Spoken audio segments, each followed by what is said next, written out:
Je voudrais vous remercier. C'est rare parce que les Japonais, ils n'émigrent pas beaucoup. Et vous dire que le 13 mars prochain, c'est Lola Shepard qui vient nous rendre visite. Et en avril, ce sera Anne Carrier pour la fête des finissants. Je voudrais aussi remercier nos commanditaires, les Chaudets, la Ville de Québec, l'Université Laval. Et vous remercier Manon Asselin d'être venue et Alexandre Hamelin va vous la présenter. Merci encore.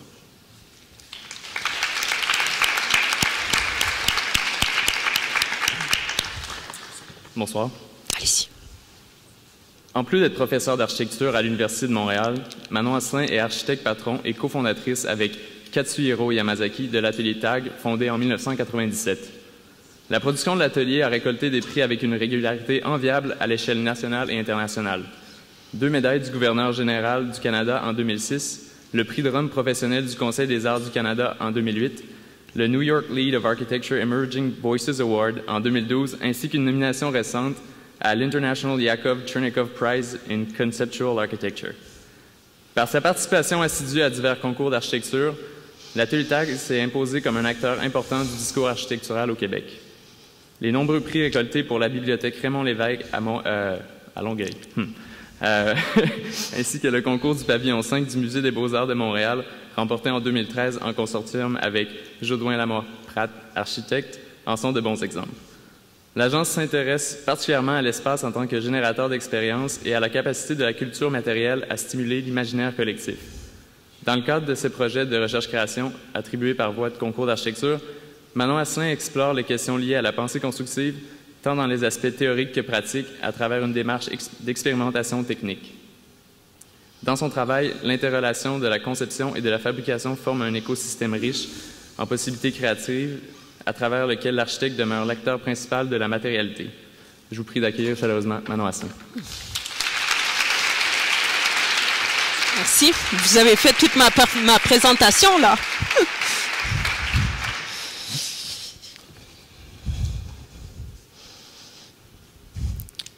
Ça marche, oui. Donc, bonsoir à tous. D'abord, merci à l'École d'architecture et à Georges Tessot pour cette invitation. C'est toujours un grand plaisir de revenir dans la ville où je suis née. J'ai d'ailleurs étudié ici, dans les années 80, au Cégep. La cour intérieure du séminaire de Québec est l'un de mes endroits préférés. Je dois dire aussi que c'est plutôt unique de se retrouver dans un cycle de conférences dominé par des femmes. Un line-up de 2014, donc exempt de testostérone, ce qui est rafraîchissant. Quoique dans ce cas-ci, franchement moins exotique que le line-up des Star Architects de l'image précédente.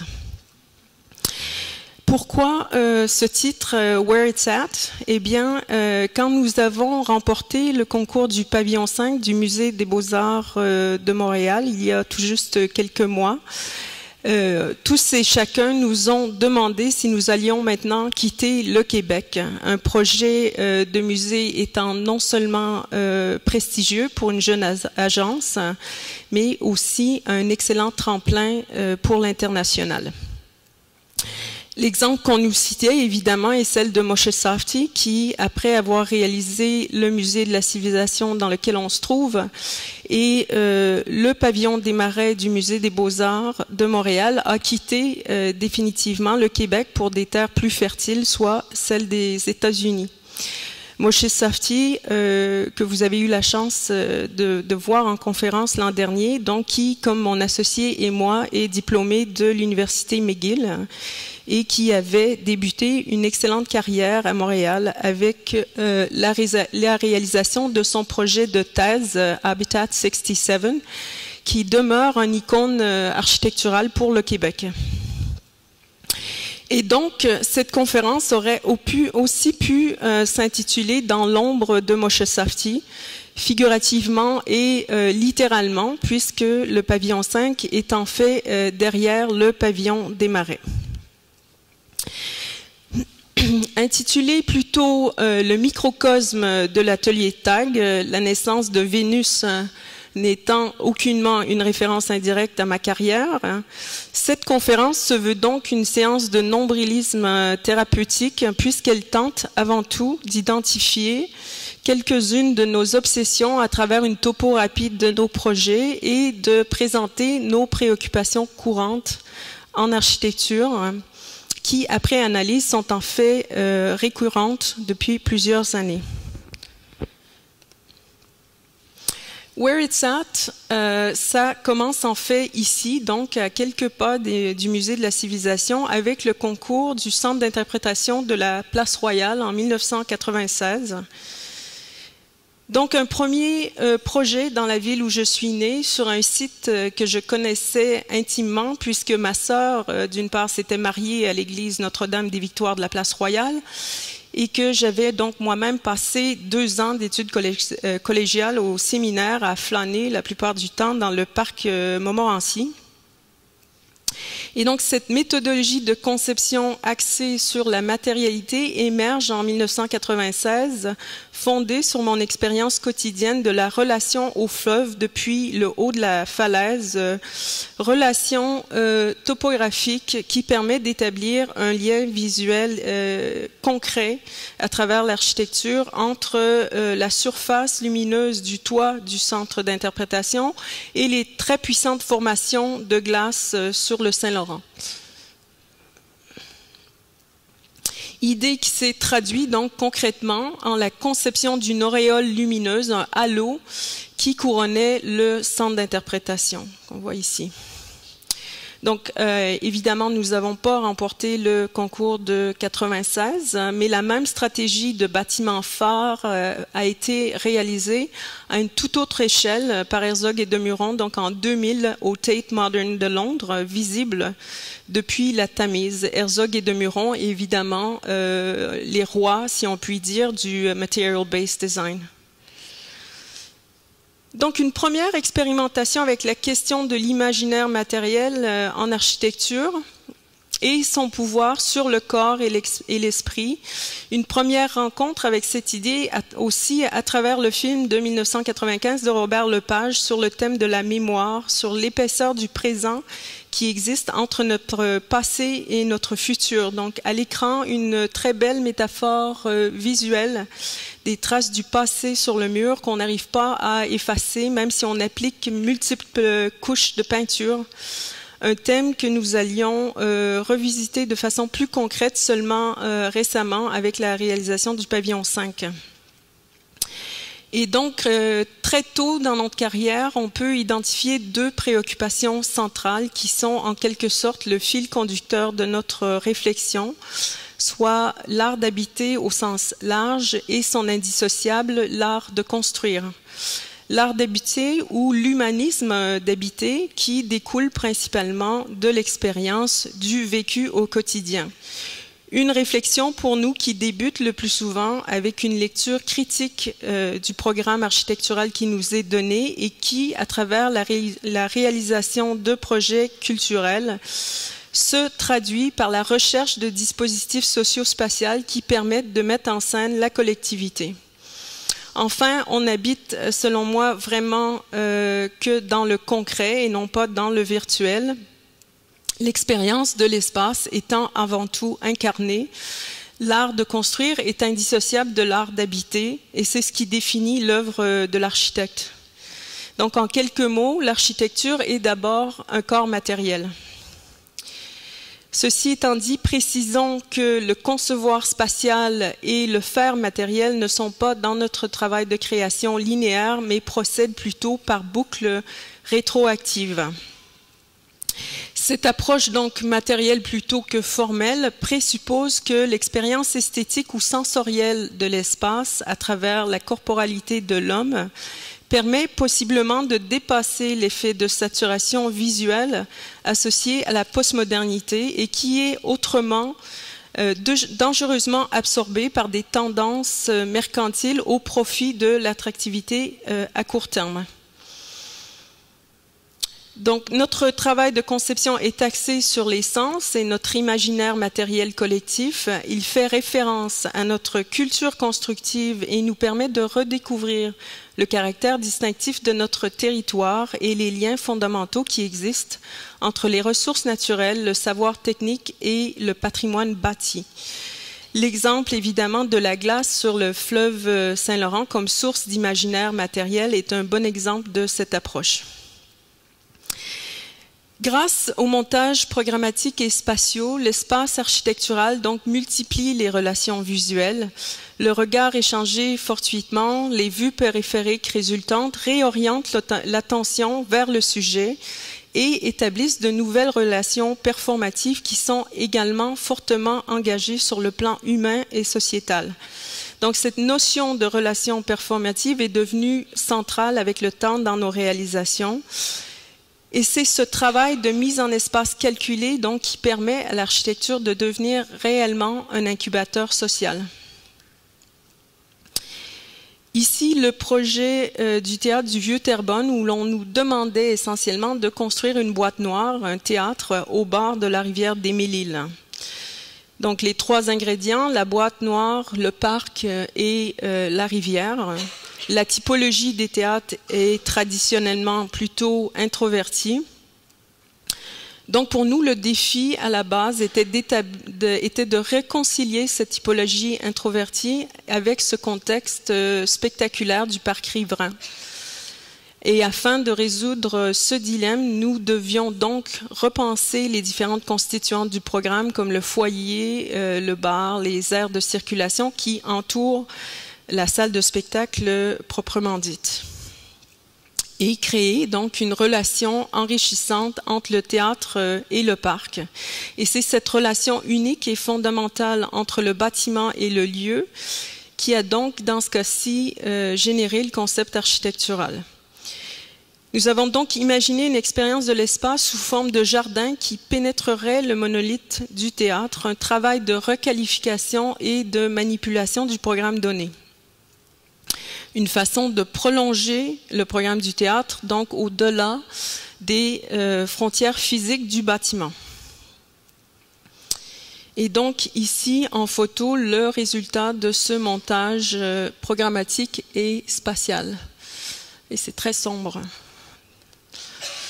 Le premier concours qu'on a remporté en 2001, c'était pour la construction de la bibliothèque de Châteauguay dans un environnement qui, à prime abord, n'était pas très séduisant. Et ça, c'est des extraits d'un film qu'on avait pris depuis la voiture. Alors, en allant à Châteauguay, on voit une route essentiellement bordée de panneaux publicitaires. Le mandat, donc, de construire une bibliothèque municipale dans un parc civique qui avait un tout petit boisé. Donc, une première idée de construire une tour de livres qui aurait une vue spectaculaire sur le parc et qui servirait en fait de background au parc. Rapidement, en deuxième phase du concours, on s'est aperçu que les bibliothécaires, ils n'aiment pas tellement monter et descendre avec des livres dans un bâtiment, ce qui est tout à fait évident.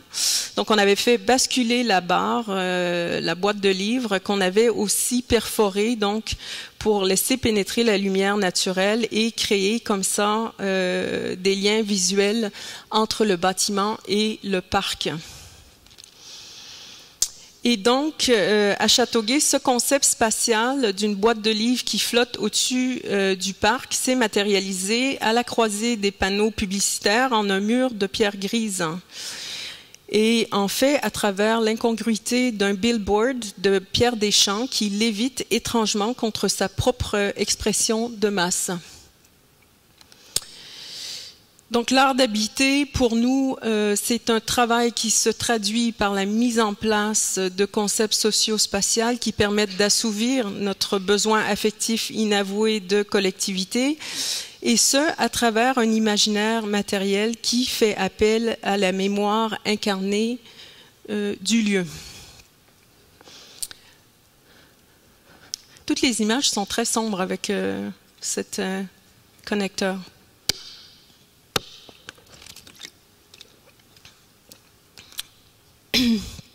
Mais encore, donc, pourquoi cette qualification en sous-titre de microcosme quand on parle de notre agence? Eh bien, la chronologie de nos réalisations illustre d'un coup d'œil qu'en 17 ans, nous avons en fait construit que 3 bâtiments, donc bientôt 5. Ce sont tous des concours d'architecture. Donc, en vert, ceux qu'on a gagnés, en bleu, ceux pour lesquels on a été sélectionnés mais qu'on n'a pas gagné, et en noir, ceux pour lesquels on n'a pas été sélectionnés. Et que après 17 ans, notre agence, c'est pas aussi sombre que ça dans le bureau, notre agence demeure physiquement, somme toute, petite, donc quelques 800 mètres carrés, avec un personnel diversifié et renouvelé quasiment à chaque concours. Et ici donc la participation de nos collaborateurs, dont vous ne pouvez pas lire les noms, et leur pedigree. Donc en rouge, ceux à qui j'ai enseigné à l'Université McGill de 1993 à 2007, et en bleu, ceux à qui j'ai enseigné à l'Université de Montréal depuis 5 ans. Donc, c'est quasiment la maison Habsburg qui, comme vous le savez, a engendré cette fameuse déformation de la mâchoire. Chez TAG, donc, on a l'équivalent d'un élevage en consanguinité architecturale, si on peut dire. Enfin, on espère qu'on ne va pas créer des monstres. Enfin, microcosme aussi, puisque la localisation géographique de nos projets, jusqu'à très récemment, se trouvait en banlieue de Montréal. Donc, depuis 2013, nous sommes à la fois beaucoup plus local, puisque le pavillon 5 du Musée des Beaux-Arts est à 20 minutes de marche du bureau, et à la fois plus national avec la construction prochaine de la bibliothèque de Calder à Edmonton.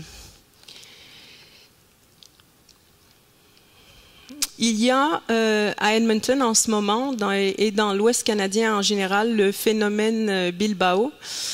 La ville d'Edmonton a cette préoccupation donc de rehausser son image en se construisant plusieurs bibliothèques et autres bâtiments civiques avec des architectes de l'extérieur. Et donc le mandat, c'est de créer des icônes architecturales.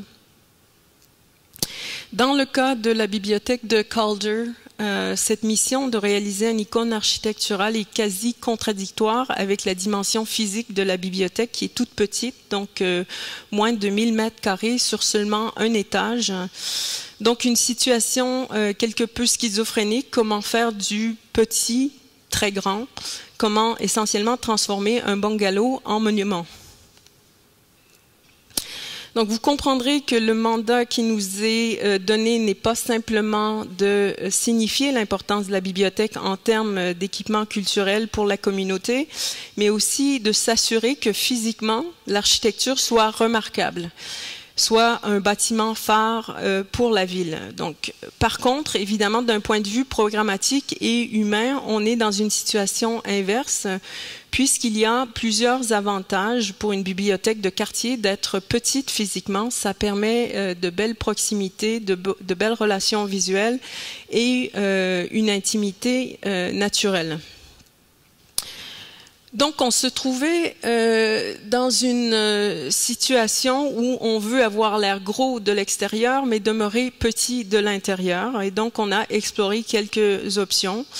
La première, donc, de prendre cette barre de 1000 mètres carrés et de la replier en hauteur, une espèce de stratégie de marquis monumental. Le deuxième essai qu'on a fait, c'est de créer une espèce d'enveloppe extérieure synthétiquement beaucoup plus grande en hauteur que le volume intérieur.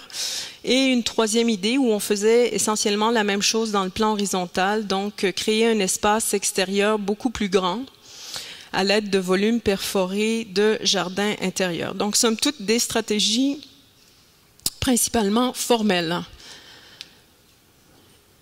Et bon, finalement, le concept architectural qu'on a proposé est fondé sur cette idée que la communauté doit simultanément partager un espace commun pour renforcer un sens d'appartenance, mais à la fois a besoin d'avoir des espaces différenciés pour diverses activités de calme à bruyante ou pour les divers sous-groupes qui utilisent la bibliothèque, donc enfants, ados et adultes.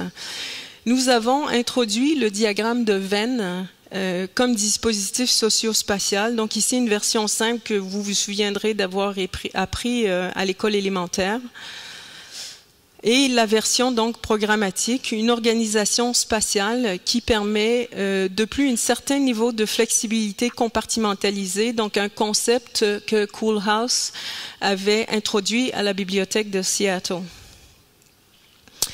L'extension donc des branches du diagramme dans le paysage non seulement produit une empreinte au sol qui est plus grande, tout en maintenant des liens visuels entre les différents secteurs d'activité à travers des couches d'espace qui définissent des jardins thématiques.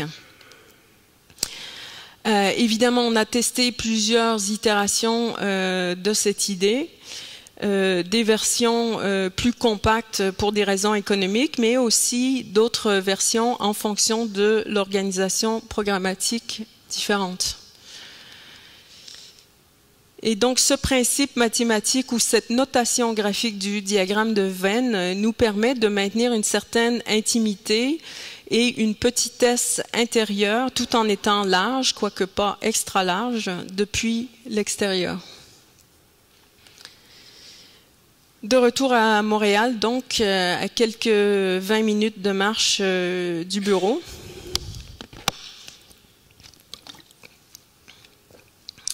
Le musée des Beaux-Arts est juste là et le bureau est ici. Donc on construit quasiment dans notre cours cette fois-ci, ce qui crée une certaine anxiété parce que si c'est pas bon, on va le voir souvent. Le mandat était ici encore de construire une icône architecturale. Donc, quoi qu'on comprenne la nature de cette commande, je dois dire que c'est pas à prime abord une préoccupation pour mon associé et pour moi. On ne fait pas de façon générale dans le spectaculaire. Donc, ce n'est pas pour nous une fin en soi. Quoi qu'on comprenne les impératifs économiques et politiques qui mènent à ces décisions. Montréal n'est pas non plus comme la ville de Bilbao ou Edmonton, un endroit où il faut créer une attraction touristique. Donc on était conscient de la commande, mais ce n'est pas cela qui a guidé le concept architectural. En fait, j'irais jusqu'à dire que nos compétiteurs étaient beaucoup plus spectaculaires que nous. Et Gilles Saucier et Éric Gauthier ont tous deux présenté des monolithes de marbre blanc, donc des compositions volumétriques spectaculaires et essentiellement aveugles, comme le veut l'interprétation traditionnelle de la typologie du musée. Ils perpétuaient de plus, à travers leurs projets respectifs, le mythe architectural du marbre blanc du Musée des Beaux-Arts de Montréal. Et à l'écran, on voit ces très beaux sketchs de Gilles Saucier sur tableau noir. Je crois que nous avons remporté le concours parce qu'on proposait un musée autrement. Notre présentation visuelle explicitait de plus notre réflexion qui est fondée sur une compréhension non seulement du patrimoine architectural de Montréal adjacent au secteur de l'intervention, mais aussi sur une analyse de la trajectoire historique du musée des Beaux-Arts même. Donc, le musée des Beaux-Arts est en fait un campus muséal qui est composé d'un assemblage de personnalités architecturales, personnalités qui se distinguent non seulement par leur langage architectural, mais aussi principalement, je crois, par leur concept respectif de circulation. Le campus muséal tel qu'il est en ce moment comporte 4 pavillons et totalise près de 500 000 pieds carrés. Le pavillon 5 est en fait le plus petit.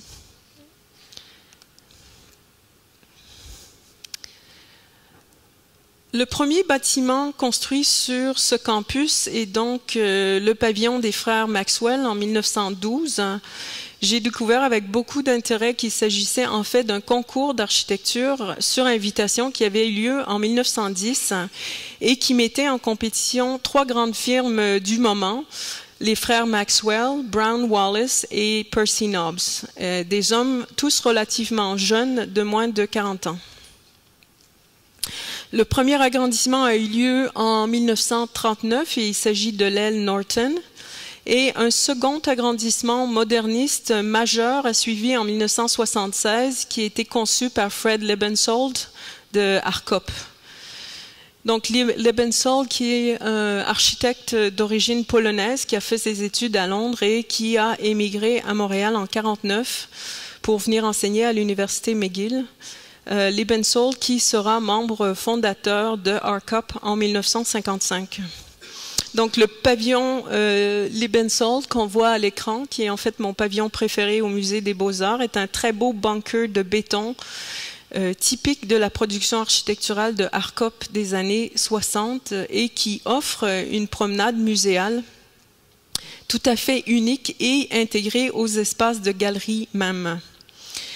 Donc, suivra en 87 le concours d'architecture du pavillon des Marais et sa réalisation en 91 par Moshe Safdie et le pavillon d'art canadien en 2012 qui, lui, n'a pas fait l'objet de concours d'architecture et qui a été réalisé par Provencher-Roy Architectes, alors que le pavillon 5 sera inauguré en 2017.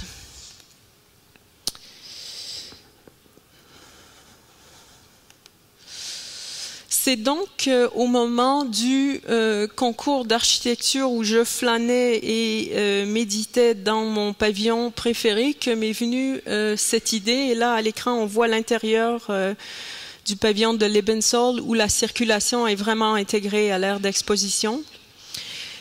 Les musées sont, on le sait, à travers notre propre expérience, des lieux de passage.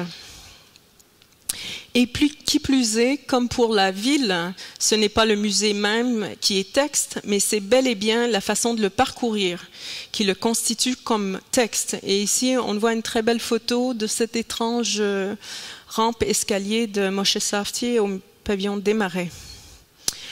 Ainsi donc, si on analyse les projets marquants du musée par rapport à leur époque, on voit qu'en 1912, par exemple, le musée des frères Maxwell présente un concept en ligne avec la nature du musée du 19e siècle, un musée essentiellement hermétique à la ville et exclusif, et organisé autour d'un escalier d'honneur qui permet un spectacle de société. Donc, la ville et le musée demeurent deux entités séparées.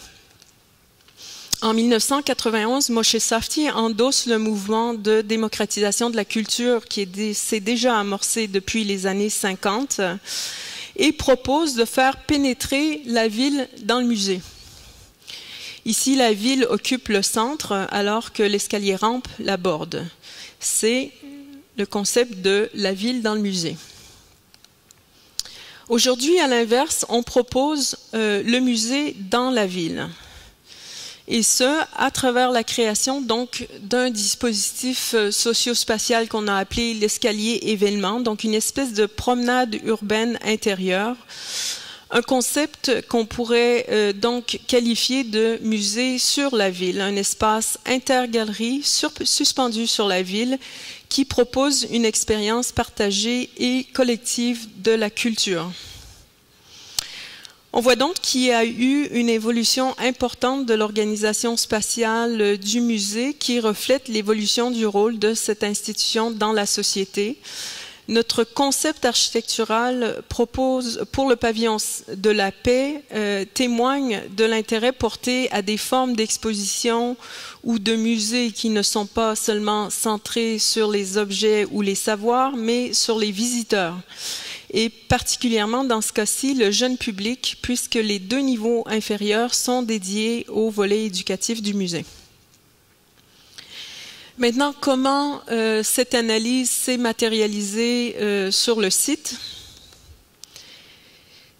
Donc, d'abord en rouge, on voit le volume de 5 étages réglementaire.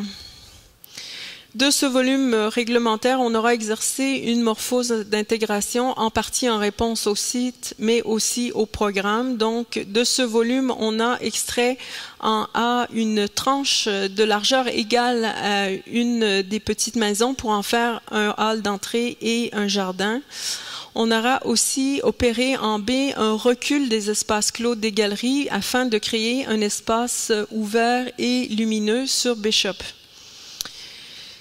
Le modèle théorique proposait d'utiliser une des deux escaliers de secours pour la circulation principale, ce qui a été fait au pavillon Bourgie. Notre interprétation de l'importance de la circulation intergalerie comme espace de médiation avec la ville, espace qui permet donc de créer un lien significatif avec la rue, nous a conduit à ce concept de l'escalier événement, donc ce dispositif que je décrivais un peu plus tôt et qui permet donc non seulement de circuler efficacement d'une galerie à l'autre, mais aussi de flâner sur la rue. C'est un espace qui a pour objectif d'extraire certaines des qualités authentiques que l'on retrouve dans l'œuvre des Maxwell, donc un escalier en tant que spectacle de société, et comment, au XXIe siècle, cette idée pourrait perpétuer de nouvelles opportunités de programmation au sein du musée et de nouvelles interactions avec la ville. Cet espace de l'escalier événement permet donc un entre-deux fluide et lumineux qui anime la façade de la rue Bishop, donc la création d'une agora de la culture. On aura effectué une rotation géospécifique de cet espace, donc la partie inférieure se tourne vers de Maisonneuve pour accueillir les visiteurs, alors que la partie supérieure se tourne vers la rue Sherbrooke. Elle s'ouvre sur le campus du musée et offre des vues imprenables sur la montagne. Vous aurez aussi compris que depuis la rue Sherbrooke, c'est cette partie aérienne qui est la plus visible et donc à l'échelle de la ville du XXIe siècle, alors que la partie inférieure est cohérente et en continuité avec la ville du XIXe. Donc le tout a été enveloppé dans une dentelle de pierre, une surface textile qui est poreuse et éthérée. Encore une fois, donc, nos deux sphères de préoccupation sont venues structurer le concept du concours. D'une part, l'art d'habiter à travers ce concept de l'escalier événement et l'art de construire à travers la réinterprétation de la culture matérielle et patrimoniale de Montréal et sa pierre grise. Et donc, quoique je présente ces deux composantes du concept séparément, vous aurez compris que l'architecture prend vie et se définit à la superposition de ces deux sphères de recherche. D'abord, l'escalier événement. La genèse donc de cette idée nous vient de l'analyse que nous avons faite des pavillons Maxwell et des Marais et du désir de redonner à l'escalier d'honneur du XIXe siècle une place importante en tant qu'élément architectural rassembleur pour la collectivité, tout en opérant un changement de paradigme et en dévoilant sur la façade principale, donc dans le plan vertical, ce qui était précédemment introverti et exclusif. L'allusion à la main de Dieu de Michelangelo dans la maquette précédente se voulait donc un clin d'œil à la directrice du musée qui, on savait, reconnaîtrait la référence. Cette référence pictoriale traduit aussi donc un désir de faire l'expérience du musée du XXIe siècle autrement. Et en fait, ce qui est fascinant dans cette œuvre de Michelangelo, c'est que la main de Dieu est tendue donc activement vers l'homme. C'est une espèce d'élan de la vie du doigt de Dieu, alors que l'homme, lui, reçoit la vie avec une main au repos, donc quasi nonchalante. Parenthèse. Dans notre cas, on aura en fait inversé le sens gravitaire de la main avec un mouvement encore plus actif. Donc c'est la main qui donne vie à une autre façon de concevoir le musée. Tout cela, évidemment, n'étant pas dit ouvertement, mais déchiffrable pour les initiés. Et dans ce cas-ci, c'est la main de ma fille de 6 ans, parce que c'était la seule qui avait une main assez petite pour la mettre dans la maquette. On fait toutes les choses en famille chez nous. Donc, avec cet objectif en tête, on ouvrait la présentation du concept architectural lors de l'entrevue du concours avec cette image de l'espace vertical du hall, qui est en fait l'interface entre le musée et la ville, parce que pour nous, il s'agit là de la clé de la solution. Cette image illustre une nouvelle façon pour le musée d'habiter la ville, une façon pour le musée de se projeter sur la ville et d'y rayonner à travers une présence forte qui ne dépend pas seulement du spectacle de l'architecture à la manière de Bilbao, mais principalement par une présence qui découle de son contenu et de ses activités. Le parti architectural en coupe donc se compose de la boîte lumineuse des galeries, donc boîte lumineuse puisque la paroi frontale des galeries réfléchit la lumière et en soirée éclaire l'espace de l'escalier événement. L'espace de l'escalier événement proprement dit, ou l'agora de la culture, et enfin ce voile de dentelle de pierre qui, comme on va le voir plus tard, permet non seulement l'animation de la rue, mais permet aussi une intégration au patrimoine bâti immédiat de par sa matérialité. La connexion entre le pavillon des Marais et le pavillon de la Paix se fait par le niveau 3. On voit aussi sur ce plan qu'à tous les niveaux, le hall d'ascenseur fait face à un jardin suspendu. Le niveau 3 est le point de pivot donc à la jonction des deux corps de bâtiment et qui est animé par cet élément programmatique que nous avons inventé qui s'appelle la plage du musée. Donc la plage est un espace qui est en partie en gradin et qui, on pense, offre un énorme potentiel pour imaginer une nouvelle programmation du musée, une programmation axée sur son rôle social et sa dimension communicationnelle en lien avec le volet éducatif. Et pour ceux qui avaient vu l'exposition de Chiuli au musée des Beaux-Arts, en fait, la semaine passée, on a déplacé une colonne là pour faire place à la grande méduse au grand soleil de Chiuli qui va maintenant prendre place sur la plage. Donc, un zoom out de la plage. La promenade muséale se déploie donc dans les galeries entre ces deux repères architecturaux, l'escalier événement qu'on voit à droite et le jardin suspendu qu'on découvre devant le hall d'ascenseur. Jardin suspendu qui forme un repère temporel journalier et saisonnier, donc ici jardin suspendu en hiver. Et toujours donc même tempête de neige dans le jardin suspendu alors qu'on arrive au niveau 2.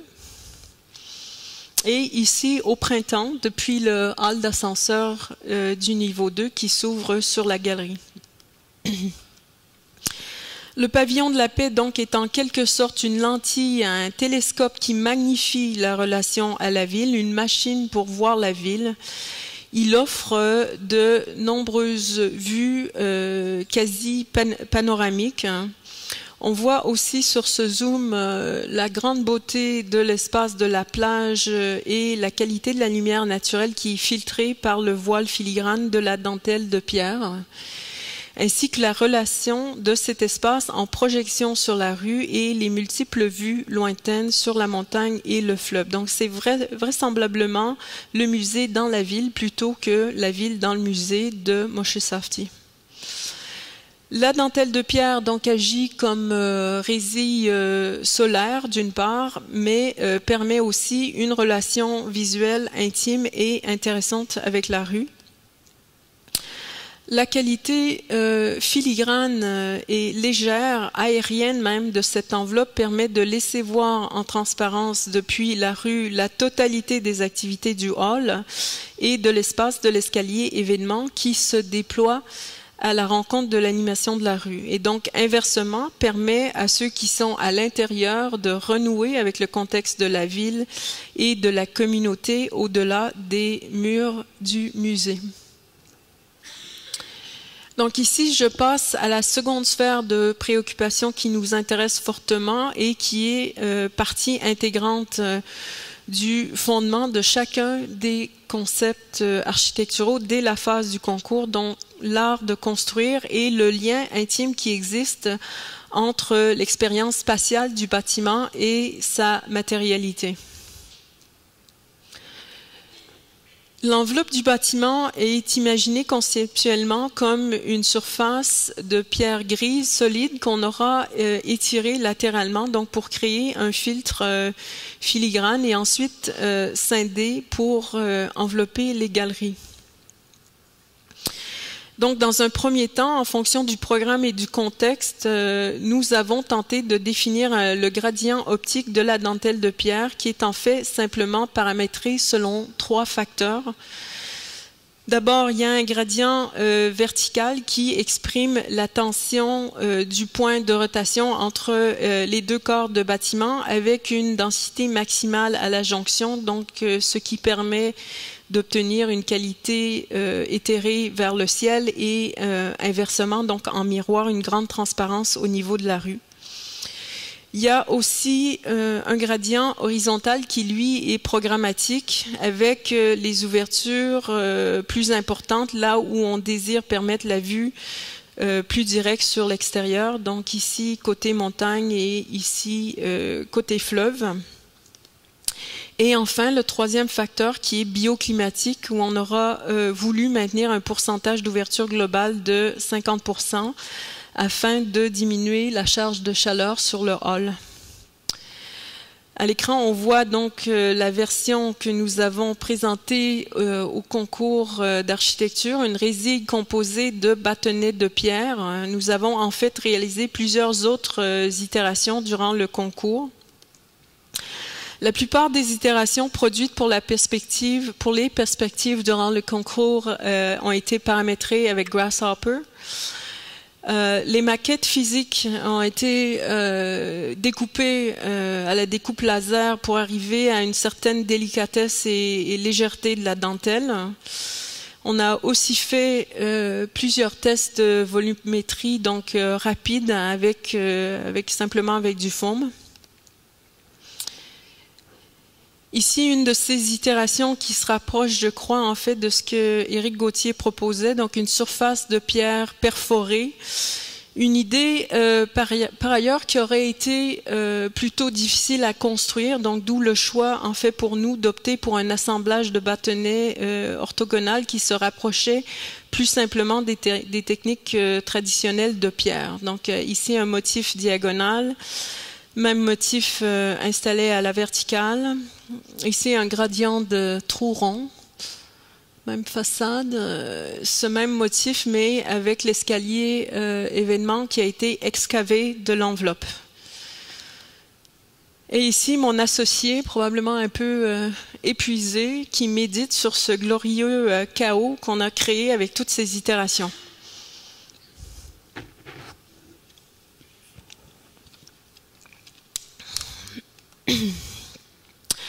Donc, comme je le disais plus tôt, le gradient optique de la dentelle est conçu, entre autres, pour ouvrir des vues et offrir une grande transparence sur la ville. Donc, le pavillon 5 offre une présence quasiment sur 360 degrés. Ici, en bleu, les zones de transparence qu'on a identifiées plutôt en lien avec le contexte. Le module rectangulaire sous-jacent est celui du mur rideau dont les dimensions sont déterminées par la surface maximale permise pour la charge de vent. Donc, dans ce cas-ci, il s'agit d'un module de 1500 mm de large. On s'est longuement questionné sur la façon de construire cette dentelle. On a opté, comme je le disais, une approche low-tech où, avec des bâtonnets de pierre qui est en fait dérivée d'une technique traditionnelle pour écarrier la pierre. Et donc, pour chaque baie, il s'agissait de déterminer le nombre de bâtonnets. Ici, la séquence de Fibonacci, par exemple, donc avec 1 à 8 bâtonnets de pierre par baie selon le gradient optique souhaité. Assez étrangement, nous sommes retournés depuis le concours à des études de composition qui ne demandent pas de logiciels sophistiqués comme Grasshopper, mais plutôt fondées sur des principes mathématiques simples. Donc, à travers toutes les études de composition, 2 paramètres ont été conservés, soit 50% d'ouverture minimum et des secteurs de vue sur l'extérieur prédéterminés qui imposent des zones avec un gradient beaucoup plus ouvert. Donc, le tout, évidemment, sans perdre de vue les facteurs secondaires comme le poids maximal porté par la sous-structure de la dentelle et le coût unitaire pour produire chaque bâton de pierre grise. Donc, la première séquence est la séquence de Fibonacci avec 2 différentes densités. La deuxième séquence, c'est une organisation qui est déterminée par les vues sur laquelle on aura dans un premier temps opéré une espèce de décalage horizontal, puis ensuite un décalage vertical. Et la troisième test, c'est la même opération, mais à partir d'une distribution uniforme. Donc ici, sur la perspective extérieure, un zoom, encore une fois, c'est l'hiver. On voit le travail de modulation des baguettes de la dentelle de pierre, donc la légèreté de l'assemblage et son apparence aérienne. On s'imagine aussi la qualité mutable de l'enveloppe qui est animée par la lumière changeante de la course du soleil. Comme je disais plus tôt, on a non seulement fait le choix de réaliser cette dentelle à partir d'un processus additif de bâtonnets orthogonaux plutôt qu'à partir d'un processus de soustraction des vides pour des raisons constructives, mais on a aussi fait le choix stratégique de présenter cette dentelle en pierre grise de Montréal plutôt qu'en marbre blanc du Vermont. Ce choix de matériaux se voulait non seulement une affirmation stratégique de la montréalité à travers l'invention et la réinterprétation contemporaine de la culture matérielle de Montréal, mais aussi un désir de notre part de boucler la boucle du mythe architectural du marbre blanc du Vermont comme matériau identitaire pour le Musée des Beaux-Arts de Montréal. Mythe, en fait, puisque les frères Maxwell avaient eux-mêmes fait le choix, au moment du concours d'architecture en 1910, de construire ce bâtiment en pierre grise. Pierre grise qui, déjà au tournant du 20e siècle, était une pierre identitaire pour Montréal. Donc, dès le début de la colonie, on avait construit avec cette pierre, puisque c'est celle qu'on retrouvait dans les carrières sur l'île même de Montréal. En fait, ceux d'entre vous qui avaient visité Montréal verrez que nos parcs, dans la plupart des cas, sont d'anciennes carrières épuisées qu'on a remplies et transformées en parcs en espaces verts, ce qui est le cas donc du parc Père Marquette, qui était précédemment la carrière Martineau et qui est devenu un parc en 1953. Donc, c'est le conseil d'administration du musée qui a exigé, après le concours, que le bâtiment soit construit en marbre blanc. Et aussi, on voit la façade latérale du pavillon Maxwell. Le marbre devait provenir du Québec à l'origine, mais a finalement été transporté du Vermont parce que les prix étaient meilleurs. Et donc, après la réalisation en 1991 de Moshe Safdie, s'est créé un mythe architectural qui dicte que le musée des Beaux-Arts soit construit en marbre blanc. Idée évidemment qui a été reprise par Provencher-Roy pour le pavillon Bourgie et plus récemment par Saucier-Perrotte et Éric Gauthier. Donc, ce qui nous donne ce campus muséal tout blanc, quasi méditerranéen, sur cette très belle photo de Marc Kramer. Notre étude démontrait aussi qu'il y a eu depuis 1912 un processus de contemporanéité qui s'est opéré sur l'utilisation de la pierre au musée. Donc, alors que le pavillon des frères Maxwell présentait un appareil de pierre de module uniforme, le pavillon de Moshe Safdie introduisait une trame horizontale qui est en fait plus notable en dessin qu'en réalisation et qui rappelle l'œuvre des années 80 de l'architecte suisse Mario Botta, avec un vocabulaire géométrique fort et un goût quasi byzantin pour le strié. Ici, donc, l'église Saint-Jean-Baptiste Mognaud, conçue à la même époque par Botta. Enfin, donc, le pavillon Bourgie en 2012, où on voit apparaître une mise en scène de motifs géologiques en reproduisant les grands motifs de veinage qu'on retrouve à la carrière par une technique de book matching de la pierre. Donc, un concept géologique qui a été aussi repris par Gilles Saussier, qui décrit son projet comme une série de strates minérales. Notre proposition pour l'enveloppe du bâtiment perpétuait ce processus de contemporanéité en proposant un métamotif de dentelle et donc une suite logique à l'utilisation de la pierre au musée. Une pierre qui, au cours des années, s'est dématérialisée pour faire apparaître un grand motif graphique de noir et de blanc à Bourgie, remplacé ici donc par un motif de plein et de vide. Et enfin, donc, il nous semblait pas approprié de poursuivre cette règle quasi synthétique du marbre blanc, étant donné que la localisation du pavillon 5 est derrière le pavillon des Marais. Donc, le site n'a pas pignon sur la rue Sherbrooke et il n'est pas non plus situé dans la partie noble au nord de la rue Sherbrooke, au pied de la montagne, comme l'illustrait la très belle photo de Marc Kramer. En fait, le bâtiment est plutôt en continuité avec la trame de petites maisons victoriennes en pierre grise qui constituent le secteur commercial de Montréal, donc entre Sainte-Catherine et Sherbrooke, un tissu patrimonial de pierre grise essentiellement. Au moment du concours, la dentelle de pierre était assemblée à partir de petits modules identiques, donc de 90 par 1,5 m.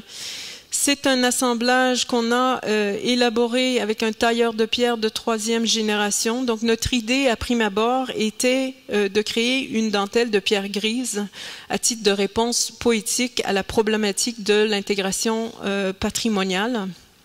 Parce qu'il faut voir que ça a été quand même légèrement controversé. Il y a 2 maisons victoriennes qui ont été démolies pour faire place au pavillon 5. Donc la question de l'intégration patrimoniale était quand même une question chaude.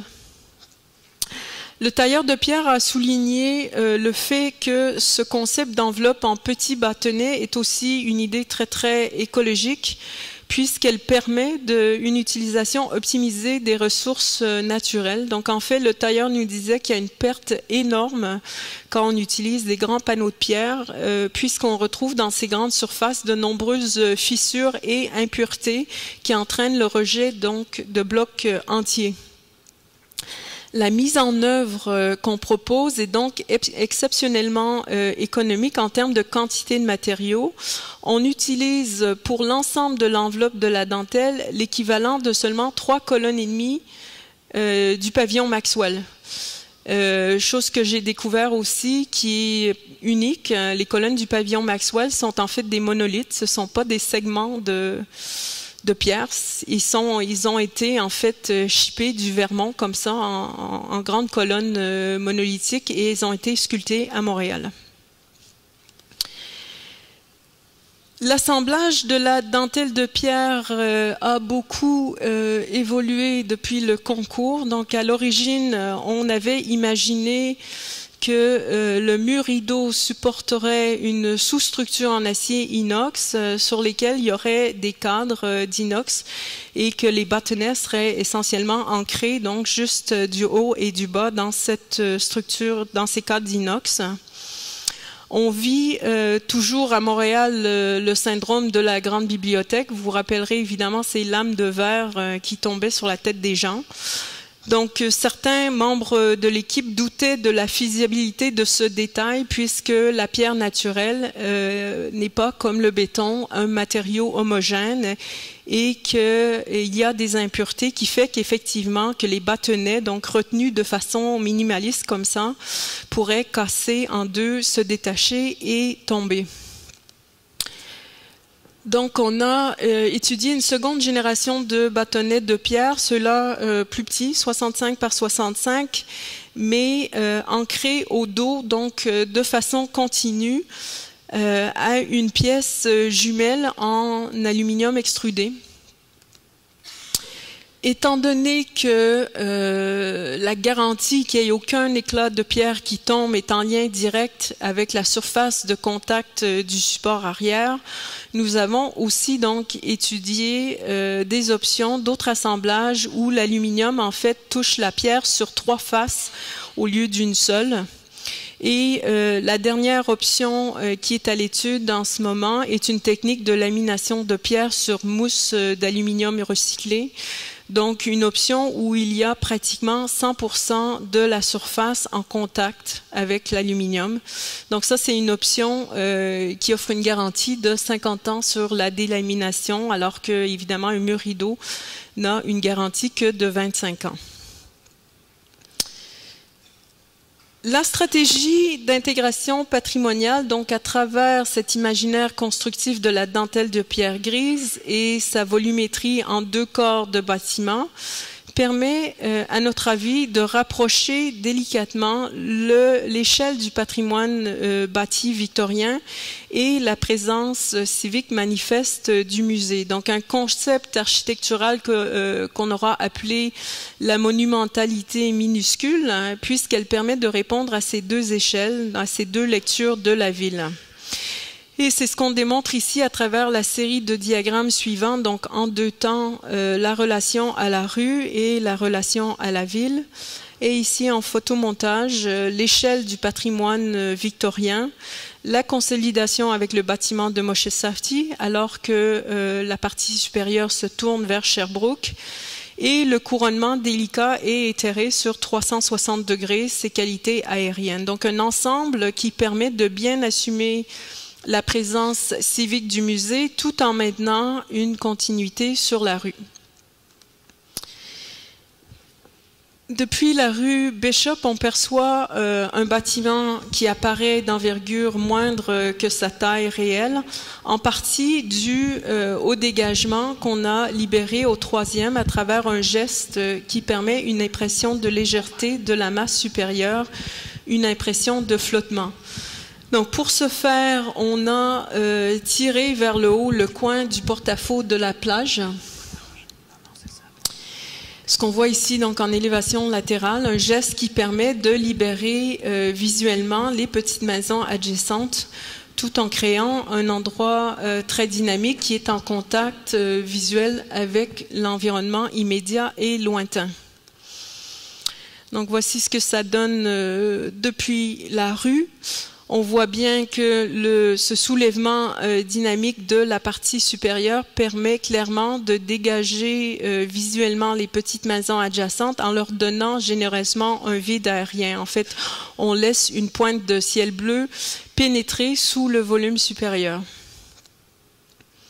Au niveau piéton, cette stratégie volumétrique invite à un urbanisme de la rue corridor, donc un concept de Melvin Charney, comme le concept de la montréalité. Cette approche permet une intégrité perceptible de la rue et une façade qui participe à la convivialité urbaine grâce à l'interaction des fonctions au niveau du sol. On voit bien aussi la relation verticale des bâtonnets de pierre qui est établie avec les maisons victoriennes. Donc, verticalité qui avait été reprise à travers une approche typomorphologique par Moshe Safdie en 91. Ce même principe illustré ici en élévation. Et on voit le point de jonction de la rotation des 2 corps de bâtiment et du soulèvement qui est articulé par cet élément plastique qu'on a appelé la trompe, en l'honneur évidemment de l'œuvre stéréotomique de Philibert Delorme, trompe qui est réalisée ici en zinc et donc en métal comme le voulait l'art du métier de la période victorienne, où l'on retrouve à Montréal de nombreuses formes complexes, surtout au niveau des toits, réalisées par les ferblantiers et souvent en cuivre étamé. Et à droite, donc, l'espace intérieur très plastique de la trompe et sa doublure de chaîne. Il s'agit là donc d'un moment unique dans l'espace de l'escalier, un espace qui est chaleureux et enveloppant à travers un savoir-faire traditionnel, réinterprété et tout à fait contemporain dans sa réalisation. Donc, en terminant, je vous montre la métamorphose légère mais continue qui fait partie de l'évolution de tout projet de concours. Modifications qui sont souvent faites pour des raisons économiques. Donc, la façade principale dont on a déjà beaucoup parlé. Et bon, il n'y a pas eu de modification majeure sur la façade principale, si ce n'est que l'élimination du belvédère au 4e, parce que finalement, les espaces extérieurs de terrasse, les musées ne les utilisent pas tellement. On nous a aussi demandé d'ajouter un 5e au bâtiment au lieu du 4 étages, qui est à peine perceptible parce qu'en fait, les hauteurs d'étages, elles, ont été réduites. La façade latérale, donc mitoyenne, on voit ici le vide du jardin suspendu qui rappelle le profil des vides que l'on retrouve typiquement dans les espaces mitoyens entre deux maisons. On voit donc aussi ce belvédère du 4e et sa dentelle qui a été éliminée, ainsi que le mur du 1% ici avec une œuvre de John Chamberlain. Donc ça, c'est une façade qui a plus évolué et qui est maintenant quasiment toute vitrée et couverte de dentelle. Donc, en perspective maintenant, la façade principale et sa double personnalité à la nuit qui se dévoile donc tout en transparence alors que la boîte lumineuse des galeries dématérialise la dentelle et fait apparaître en contre-jour l'escalier événement. En perspective aussi, donc la vue, la façade sud-ouest au moment du concours. Une semaine plus tard, où on nous a demandé d'ajouter un 5e, donc on a simplement étiré la façade, ce qui n'était pas une composition très heureuse. La modification donc continue de cette façade pour diminuer la quantité de dentelle qui en fait coûte très cher. Ici, donc, une option où il n'y avait aucune dentelle côté sud et avec un mur aveugle pour les galeries. Ici, une option avec une dentelle partielle qui tourne le coin donc, et qui permet de bien affirmer la rotation du corps supérieur du bâtiment. Et ici, une autre option avec 100% de dentelle, mais avec une partie du mur rideau qui est en fait un tympan. Et la version de la semaine dernière avec la méduse ou le soleil de Chiuli. Et donc là, on a 100% de dentelle sur la façade sud et on a en fait relocalisé la partie supérieure de l'escalier événement sur cette façade pour justifier la transparence. Donc voilà, that's where it's at. Je dois vous dire, on espère définitivement que le pavillon de la paix va entraîner un état d'émerveillement et de sérénité et un sentiment renouvelé de collectivité. Et je vous laisse sur cette citation de Glenn Gould. Merci.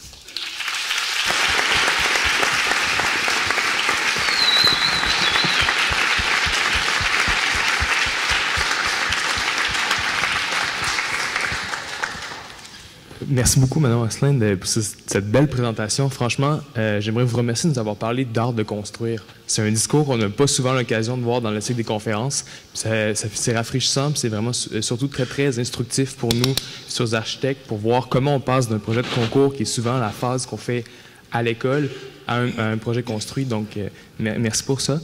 Je suis ici pour animer la période de questions. Donc, si jamais vous avez des questions qui vous brûlent les lèvres avec une conférence qui part de A à Z comme ça, n'hésitez pas. C'est le moment ou jamais. Je vais lancer le bal. Donc, j'aimerais savoir, en fait, quelle place vous accorderiez à vos préoccupations pour les besoins inavoués de collectivité que vous avez présentés au départ dans le succès de vos projets lors des concours? Quelle place on attache à ces besoins inavoués de collectivité dans le succès de nos concours? Si vous voulez, je peux préciser la question. Oui, voilà. En fait, au départ, vous avez présenté votre approche comme étant ayant toujours cette espèce de conscience collective Et là, la plupart de vos projets nous ont montré comme l'ouverture de la bibliothèque sur le parc ou le musée dans la ville.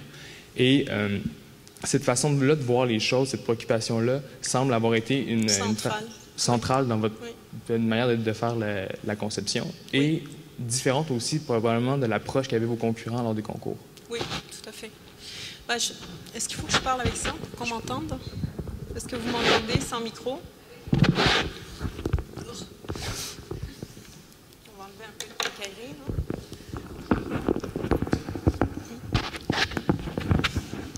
Voilà, je suis de retour à Madonna.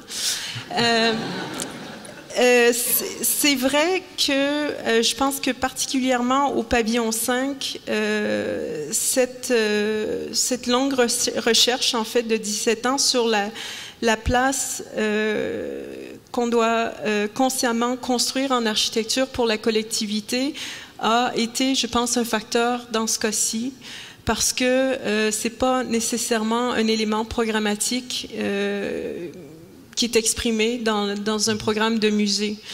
On est en arrivé là, après 17 ans, parce qu'on a eu la chance, justement, depuis 17 ans, de travailler sur des bâtiments culturels qui sont souvent dédiés à des communautés spécifiques. Donc, si on nous avait demandé depuis plusieurs années de faire... je ne sais pas, autre chose comme type de programme, pas des bâtiments culturels, on n'aurait pas nécessairement développé cette approche. Et les projets de bibliothèque, j'ai un collègue dans la salle qui s'intéresse beaucoup aux bibliothèques. Les projets de bibliothèque ont été un très bon outil pour faire ce travail de recherche parce que les bibliothèques sont des programmes qui sont en mouvance. La plupart des gens pensent que les bibliothèques sont en mouvance à cause des technologies, ce qui est en partie vrai, mais les programmes des bibliothèques sont surtout en mouvance, à mon avis, parce qu'ils prennent une place différente maintenant au sein des communautés. En fait, dans mes derniers écrits pour le livre de Jacques, voilà, je disais que les bibliothèques de quartier viennent en fait remplacer le perron de l'église. Hein. Donc, on a eu la chance, dès le début, avec ce premier concours à Châteauguay, de travailler sur un programme de bibliothèque et d'explorer cette idée des besoins de la collectivité. C'est aussi très vrai dans des contextes de bibliothèque comme on a à Montréal, où il y a des grands bassins d'émigrants. Alors, la bibliothèque devient vraiment une ressource importante. Donc, on voit que tout ça mène à où on en est aujourd'hui, donc dans cette réflexion de l'espace collectif. Et c'est un peu facile de dire, bon, il faut faire de la place à la collectivité. La difficulté, c'est justement de mettre en place ces dispositifs architecturaux qui permettent vraiment à la communauté de se trouver et de se retrouver. Parce que il ne s'agit pas que de faire une grande place pour dire... les gens vont y aller. Donc, c'est encore un peu mystérieux quels sont les ingrédients pour y arriver. Mais à notre avis, ça a beaucoup à voir avec le contact visuel, avec la proximité aussi, jusqu'à un certain point. Merci. Est-ce qu'il y a une autre question? Oui.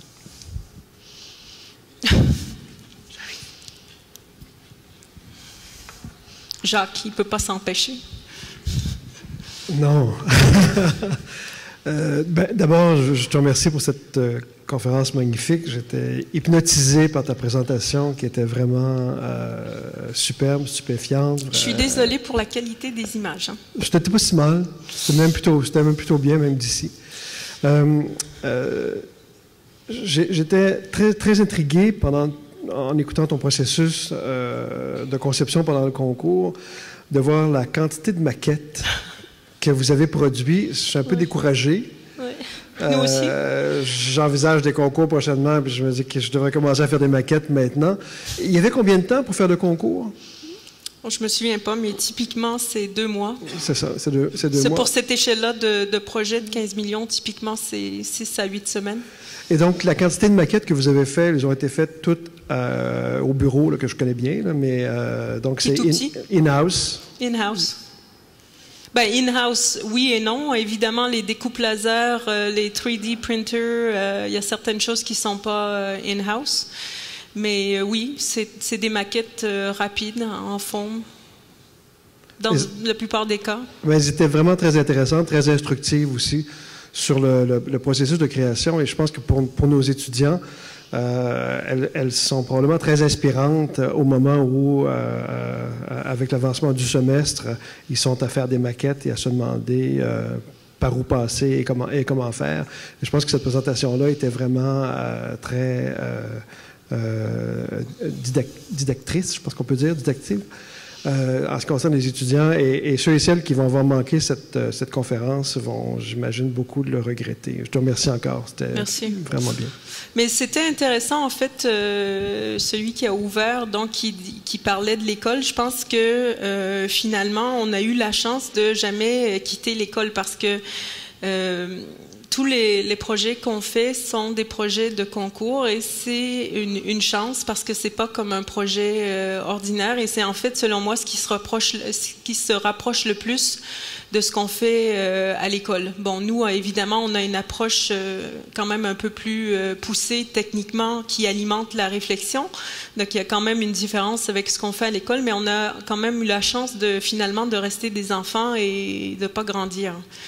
Et de continuer à s'amuser avec nos enfants, nos propres enfants qui ont les mains dans les maquettes et d'autres conneries comme ça dans le bureau avec des montagnes de maquettes absolument infernales. Mais donc c'est très heureux d'avoir la chance de faire les concours. Je sais qu'il y a des collègues qui n'aiment pas les concours, mais nous on trouve ça très heureux d'avoir la chance de les faire. Est-ce que l'Assemblée aurait une autre question pour Mme Asselin? Georges. Oui.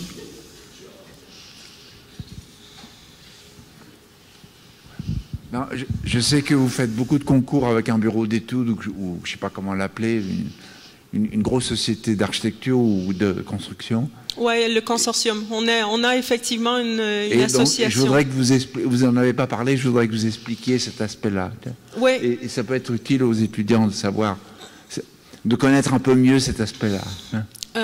Effectivement, on en a parlé quand on était à New York pour le Emerging Voice, parce que c'est pas une façon qui est courante aux États-Unis. Nous, on a eu la chance dès le premier concours en 2001 de s'associer à un grand bureau de production de Montréal, donc Jodoin-Lamarre-Pratt, avec qui on travaille depuis 15 ans. Et on a donc développé une relation de confiance avec ce bureau qui fait qu'on a vraiment une belle échange maintenant. C'est certain qu'au moment du concours, le bureau de production est moins présent, mais ce serait pas possible pour nous de réaliser les projets parce qu'il s'agit pas de faire le concours. En fait, il s'agit aussi de réaliser le bâtiment sans avoir le support d'un grand bureau comme ça et d'un grand bureau avec lequel il y a un respect mutuel. Et donc maintenant, après 15 ans, en fait, on voit que les derniers concours, il y a une intégration plus étroite du bureau de production avec l'étape de conception, d'une part, ce qui est très heureux. Et d'autre part, je dois dire que ça a aussi bien marché parce que on fait pas conception ici et production là. C'est-à-dire que, comme je l'ai démontré, les concepts qu'on présente au concours ont déjà une idée constructive qui est très, très importante. Donc, il y a déjà cette idée-là qui est plantée dans le projet. Et en plus, une fois qu'on a gagné le concours, notre tout petit bureau à nous déménage dans le très grand bureau. Donc, c'est pas que physiquement, il y a un autre bureau qui produit les détails, c'est nous physiquement qui sont vraiment dans l'autre bureau et donc qui assument la continuité. Et ça, je crois que c'est essentiel parce que sinon, on n'aurait pas la qualité de construction, je pense, si on travaillait dans silos séparés. Mais c'est certain que c'est fantastique pour nous parce que vous aurez compris que quand on ne gagne pas de concours, quand il n'y a pas de travail, et c'est ce que je faisais remarquer dans ce diagramme que vous ne pouvez pas voir, c'est que la plupart des gens qui ont travaillé au bureau sont là quasiment par concours. Ceux qui sont restés plus longtemps, c'est parce qu'on a gagné le concours puis ont eu la chance de travailler sur sa réalisation. Mais tous les autres concours qu'on n'a pas gagnés, c'est une espèce de personnel qui est toujours en déplacement et on arrive à faire ce qu'on fait parce qu'à l'autre bureau, eux, ils ont un personnel de 80 personnes qui est très, très stable. nous, ça nous évite de se casser la tête pour trouver des jobs de rénovation de toilettes pour payer les employés. Donc, on a le luxe de faire ce qu'on veut faire, ce qui est exceptionnel. On est très chanceux. Est-ce qu'il y aurait une dernière question pour Mme Asselin? Non, je vois que la salle se tait. Je pourrais vous inviter à prendre un vin d'honneur et à poursuivre la discussion entre vous ou bien à approcher directement Mme Asselin si vous avez des questions un peu plus gênantes. Merci.